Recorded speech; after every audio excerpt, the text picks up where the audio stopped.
Hello everyone, ito po si Charching ng Succulent Davao and welcome sa ating YouTube channel.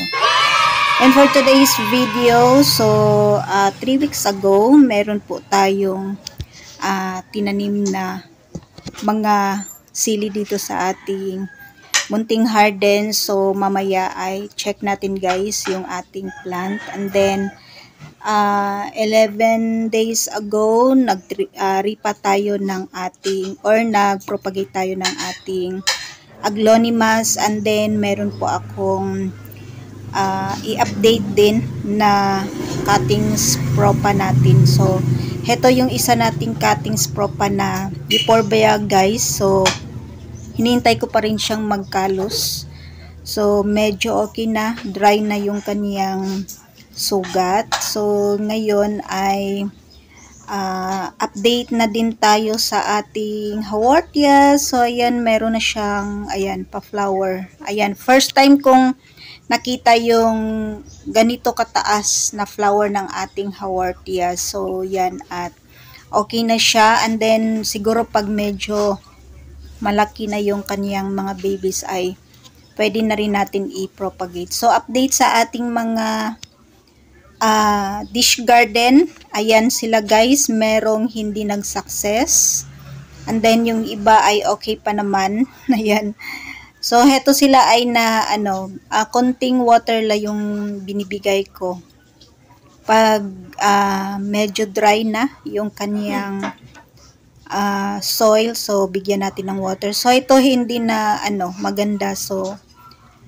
ubos na yung kanyang water, so bigyan natin siya ng water. And then yung ating mga astro ay ayan, medyo dehydrated pa sila guys. So yung ating mga variegated bars, so ito talaga yung ngayon yung star natin. Parang superstar siya ngayon. Ayan guys, sobrang ganda kasi ayan yung green na part, ayan, na siya, lumabas na yung kanyang variegation. So heto guys, mag-update tayo ng ating tinanim na sili. So yan na sila guys, medyo matataas na.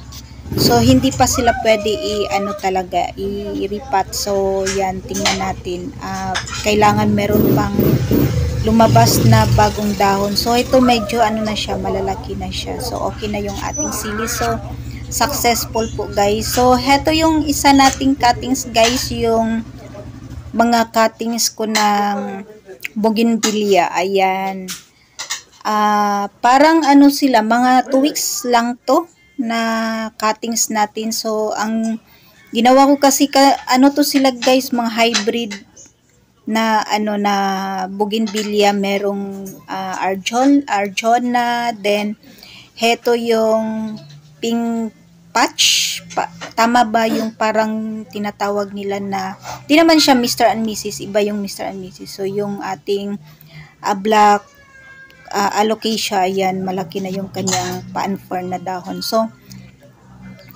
iba-ibang variety meron tayong dito. Yung malalaking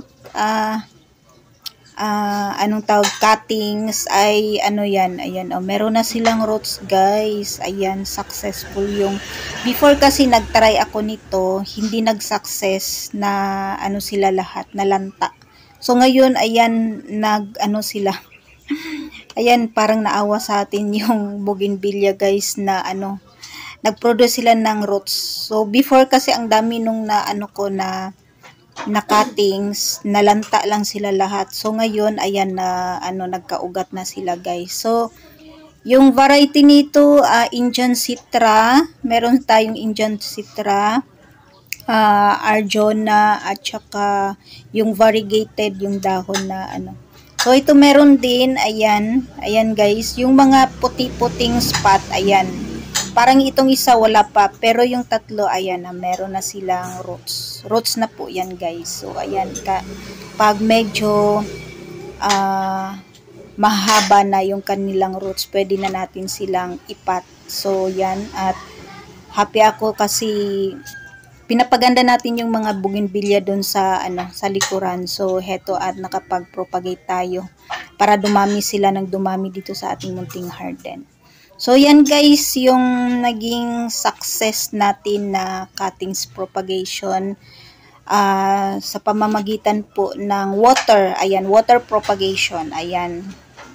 Ayan, at meron na silang bagong dahon. And then yung ating mga na-propagate na aglaonema. So update sa ating mga aglaonemas guys. So ito at medyo ano na siya oh.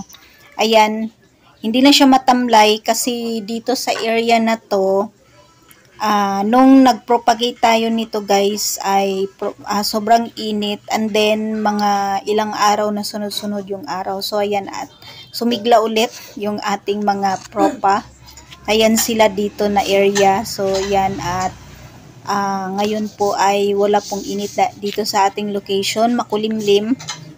Ayan, dito yung ating mga na-propa din na ano. Ayan oh, yung ating mga ayan na ano siya, nabunot yung ating ano to, caladium. Ayan, meron ng papalabas. Ang caladium guys, medyo mahirap sila i-ano talaga buhayin kasi bago sila mag-stable, nawawala yung kanilang mga dahon. So kalaunan ay lumalabas naman po. Basta okay yung kanilang bulb. Heto, at meron pa tayong, nakalimutan ko yung ID nito. Ayan, at okay naman po sila. And then, hintayin lang natin yung ano. And then, yung ano natin guys, heto i-ano ko siya, i-transfer ko na siya pag mainit na kasi medyo maulan pa dito sa ating location. So, hindi ko muna siya nilabas. And then, yung ating ano dito. So, dito na area guys, aayusin ko to kasi, ayan, medyo makalat. And then, pag lumaki na yung ating sili ay ilipat ko sila dun sa ano, sa likuran. So, magiging ano dito, bakante. So, tingnan natin kung ano yung magiging plant natin dito guys. So ito na yung ating mga maliliit na variegated LB and Gymno. So yan na sila guys. Nabigyan ko na po sila ng fertilizer kahapon. So ayan, at medyo okay naman po yung ating plant. So heto na tray ay wala pong namatay. So ayan, at tingnan natin sa mga susunod na araw guys kung tuloy-tuloy itong paglabas ng roots ng ating cuttings. Ayan sila guys, yan yung kanilang roots. So yan guys ang update sa ating mga propagation dito sa ating munting garden, and that's for today guys. Maraming salamat po sa inyong panonood dito sa ating YouTube channel. Thanks for watching.